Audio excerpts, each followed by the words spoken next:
saudara-saudari yang terkasih dalam Tuhan, Shalom, Shalom.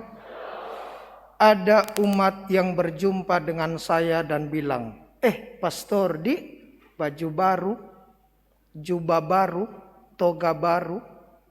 Saya bilang, ya ada umat yang berbaik hati. Ada juga yang berjumpa, Pastor sepatu baru. Ya ada umat yang berbaik hati. Umat yang lain berjumpa, lihat sepatu yang sama. Pastor Di, sepatu baru. Ya ada umat yang berbaik hati. Pastor sepatu baru, ini baru kau lihat. Lama aja ini. Berjumpa lagi ada umat dengan saya, Pastor rambut baru. Saya bilang saya tidak pernah ganti-ganti wig. Rambut lama cuma dibarui, dipangkas. Saudara-saudari yang terkasih dalam Tuhan, dalam Injil Yesus memberi perintah baru. Dikatakan di sana, aku memberikan kepada kamu perintah baru. Baru memang bisa dimengerti sama sekali baru. Tapi juga bisa dimengerti baru lihat, baru dengar. Tapi juga bisa dimengerti dibarui. Pertanyaannya, apakah perintah ini memang sungguh baru? Atau dibarui oleh Yesus? Ternyata Bapak Ibu, perintah mengasihi sudah jauh ada sebelum Yesus ada. Sebelum Yesus lahir. Dalam Imamat pasal 19 ayat 18 dikatakan, janganlah kamu menuntut balas dan menaruh dendam terhadap orang-orang sebangsamu. Melainkan kamu harus mengasihi mereka seperti dirimu sendiri. Wah, mana yang baru? Saudara-saudari yang terkasih dalam Tuhan, dalam bahasa tulisan asli Injil, yakni bahasa Yunani, di sana tidak dikatakan kata neos, tetapi kata kainos. Dua-dua berarti baru, neos baru, kainos baru. Tetapi tidak dipakai di sana kata neos, melainkan kainos. Neos menunjuk pada satu kronos, ada sejarah, waktu yang ditekankan. Tetapi kainos menunjuk pada kualitas. Jadi Yesus mengatakan perintah baru bahwa harus dibarui perintah yang dulu kamu dengar. Sudah ada, tapi sekarang saya barui. Apa pembaruannya? Kalau dalam Imamat 19 ayat 18, terhadap orang-orang sebangsamu. Karena orang Yahudi menganggap mereka amsegula, umat pilihan, bangsa-bangsa lain goyim. Bangsa-bangsa lain bukan umat pilihan, kafir, hewan, binatang. Sekarang Yesus barui, masih ingat cerita tentang orang Samaria yang baik hati? Orang Samaria adalah goyim, dan siapakah sesamamu? Bukan lagi sesama bangsa, tetapi merangkul bangsa-bangsa lain. Disinilah letak pembaruan kasih.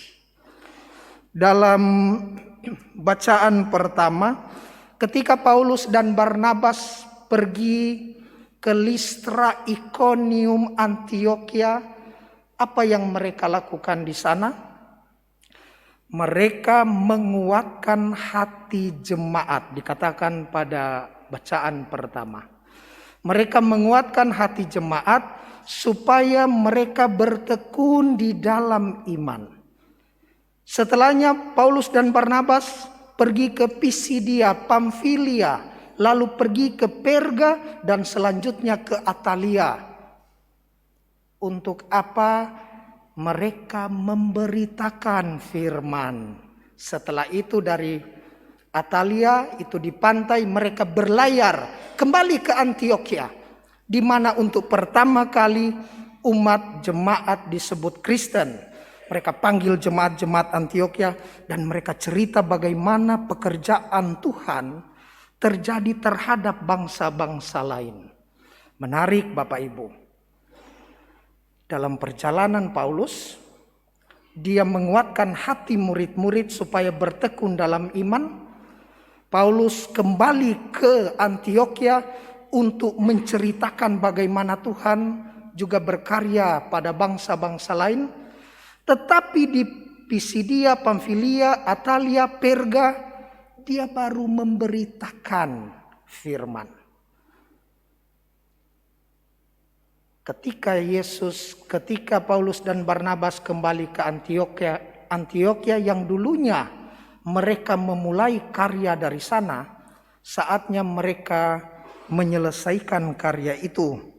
Dikatakan di sana, dari situ berlayarlah, dari situ maksudnya Atalia di pantai. Dari situ berlayarlah mereka ke Antioquia. Di tempat inilah mereka dahulu diserahkan kepada kasih karunia Allah untuk memulai pekerjaan yang kini telah mereka selesaikan. Setibanya di situ mereka memanggil jemaat berkumpul, lalu menceritakan segala sesuatu yang dilakukan Allah dengan perantaran mereka, dan bahwa Allah telah membuka pintu iman bagi bangsa-bangsa lain. Saudara-saudari yang terkasih dalam Tuhan, Yohanes yang menulis kitab Wahyu, dalam bacaan kedua kitab Wahyu dikatakan, "Aku Yohanes melihat langit yang baru dan bumi yang baru, sebab langit yang pertama dan bumi yang pertama telah berlalu dan laut pun tidak ada lagi." Bumi dan langit yang baru menunjuk pada kota Yerusalem yang baru. Tidak ada lagi air mata, tidak ada lagi perkabungan, dikatakan tadi dalam Wahyu. Tidak ada lagi ratap tangis, sebab semuanya dibarui oleh Allah. Langit dan bumi yang lama telah berlalu, tetapi langit dan bumi yang baru telah dijadikan oleh Allah. Saudara-saudari yang terkasih dalam Tuhan, semoga hidup kita senantiasa dibarui dalam iman, dalam harapan, dalam kasih. Saat kita mulai mempertanyakan apakah ada kehidupan kekal setelah kehidupan fana ini, saat itulah iman kita perlu dibaharui. Saat kita bertanya apakah sakit penyakit saya ini akan sembuh, sambil berharap upaya medis apapun, disitulah juga harapan kita perlu dibarui. Saat kita bertanya apakah saya harus memaafkan, mengampuni sahabat karib yang mengkhianati saya, tetangga yang bukan hanya membosankan, menjijikan, lihat mukanya saya tidak merasa pantas lagi melihat mukanya. Saat itulah kasih kita perlu dibarui.